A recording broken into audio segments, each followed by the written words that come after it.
Uy, Asi, kamusta na? Okay lang. Di ba, parang Ito. ilang linggo na rin tayo ulit nagkita, no? Was it 2019?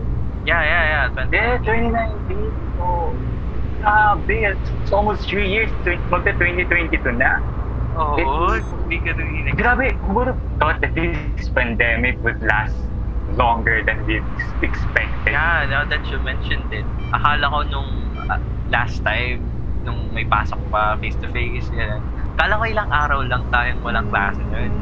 Tapos, boom! Di ba, yun pala huli natin pagkikita. Kaya from 1 week suspension to online graduation.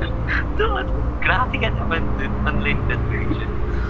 Pero asik kong iisip din. Bakit na ba tayo nauwi sa ganito? March 1590, a Dutch father and son team named Hans and Zacharias Janssen invented the first so-called compound microscope. Since then, more and more people became hyped and interested in owning one, and the new era of groundbreaking discoveries began to explode. A century later, Antony van Leeuwenhoek first observed bacteria and called them animalcules. People were shocked. They were all over the place, on rivers, lakes, grass, animals, and even inside our bodies. However, little did they know, bacteria were not the ones they should worry about. 2 decades later, people were much aware of epidemics and pandemics, but they didn't know its cause until 2 scientists, namely Dmitry Ivanovsky and Martinus Beijerinck, reported that extracts from infected leaves were still infectious after filtration. Bacteria are retained by such filters. A new world was discovered: filterable pathogens. They called these pathogens a virus, and this discovery is considered to be the beginning of virology. Starting from the inside, you will have a nucleic acid, which can be either RNA or DNA. And in both cases, the nucleic acid can be either single-stranded or double-stranded. Then, surrounding the nucleic acid will be a protein coat that's in the form of the capsid or little small units that are assembled in a certain way. That is what all viruses have. Now, some viruses will also have an envelope that they obtain as they emerge from the cell. Viruses are very interesting in that they can only survive inside a living cell. Not long after, the Spanish flu pandemic began to emerge.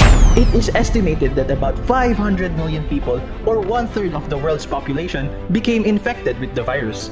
The number of deaths was estimated to be at least 50 million worldwide. With no vaccine to protect against influenza infection and no antibiotics to treat secondary bacterial infections that can be associated with influenza infections, control efforts worldwide were limited to non-pharmaceutical interventions such as isolation, quarantine, good personal hygiene, use of disinfectants, and limitations of public gatherings, which were applied unevenly. People since then learned a lot from that last pandemic. Many epidemics occurred after, including the Ebola virus, HIV, and SARS. They've developed great technologies and effective vaccines for viruses. Under normal circumstances, making a vaccine can take up to 10 to 15 years. This is because of the complexity of vaccine development. These epidemics had been effectively controlled, so people were pretty much confident the pandemic won't be a thing. But they are wrong. Research has made an impact on technology and information in terms of the discovery of these diseases. With research, they have made a coronavirus vaccine rapidly without compromising safety.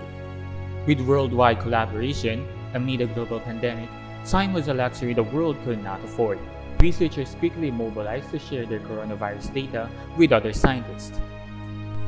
The chair of infectious diseases in Stanford Health in Stanford University, Dr. Yeager said that thanks to advances in genomic sequencing, researchers successfully uncovered the viral sequence of SARS-CoV-2 in January 2020. Roughly 10 days after the first reported pneumonia cases in Wuhan, China. The ability to fast-track research and clinical trials was a direct result of this worldwide cooperation. Additionally, the Coalition for Epidemic Preparedness Innovation, or the CEPI, was formed due to the Ebola outbreak in 2015.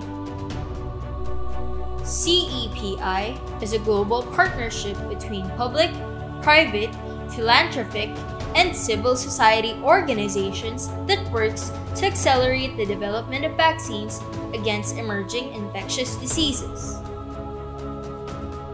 Ebola made it very clear that as a world, we were not ready for a pandemic. If Ebola had been worse, we would not have been able to respond, and CEPI was formed out of that. There were already strategies in place for responding to an epidemic. Before the new coronavirus, SARS-CoV-2 arrived and started causing COVID-19. There was already research to build on, research done on similar coronaviruses called SARS and MERS. The University of Oxford had begun work on SARS, and so when SARS kind of got away and didn't turn into a global pandemic, the research kind of stopped on that vaccine. When the pandemic has started, thanks to the previous researches, this gives a head start to the scientists on COVID-19 research. When there were already researches have been done, so is the vaccine technology already existed. Both the mRNA and adenovirus technologies behind the COVID-19 vaccines were built on decades of research and experience. The scientific community wasn't starting from scratch. Adenovirus and mRNA technology have been used in humans for decades.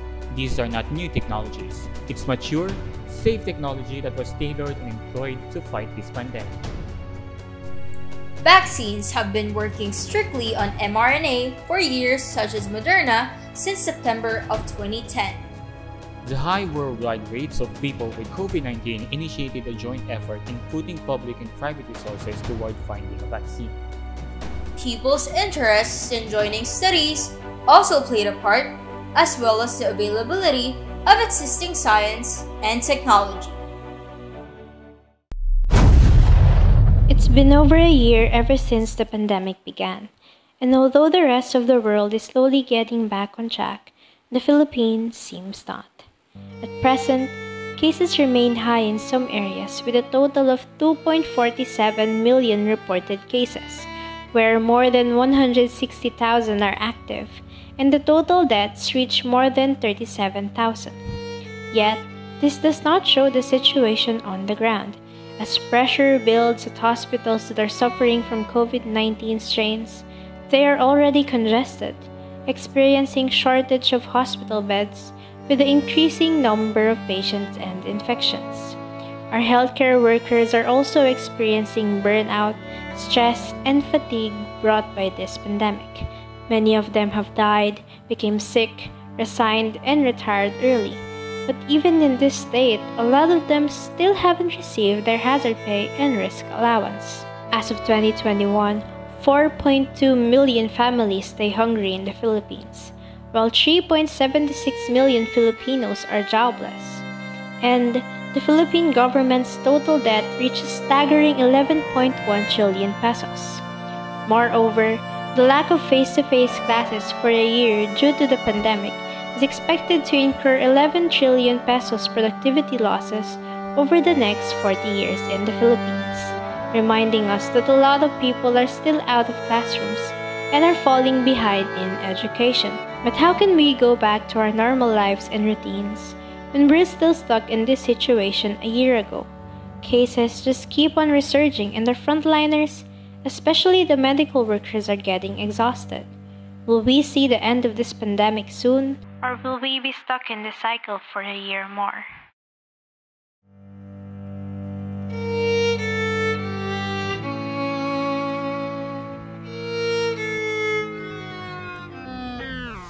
This is not the end.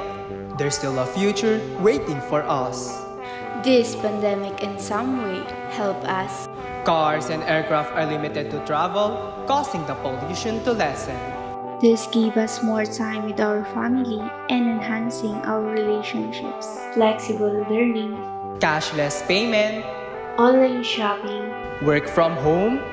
Healthcare also improves. On a more scientific level, Scientists made vaccines for the shortest time in our history.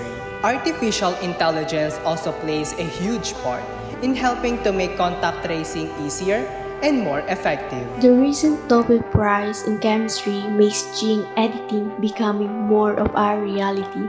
Then also, the age of commercial spaceflight begins. These developments in technologies and in our life occurred amidst the crisis. The work and our life won't stop just because of this pandemic. Newton was bored when the plague pandemic struck, so he reinvented science.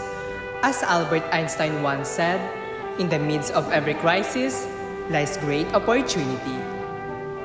Casistemas, in these trying times, we might not be in the same boat, but we are in the same storm. Together, let us do our best to ease this situation, so that we can lessen the work of those people who are in the front lines. We can contribute to the betterment of our situation by making educated decisions. When the majority of the population has been vaccinated against the virus, we can create herd immunity in our community. For the sickness can only spread to a small percentage of individuals. This protects the few people who haven't been immunized. That will make our community better, safer, and protected. Getting vaccinated against COVID-19 means we can come back together with the people we love. It is free, safe, and as important as wearing a face mask. Every day, thousands of people are being infected by COVID. And it continues to spread. You can also be the infected or the courier of this virus. Let's protect our loved ones. Our healthcare workers need our help as much as we need them. This country needs you.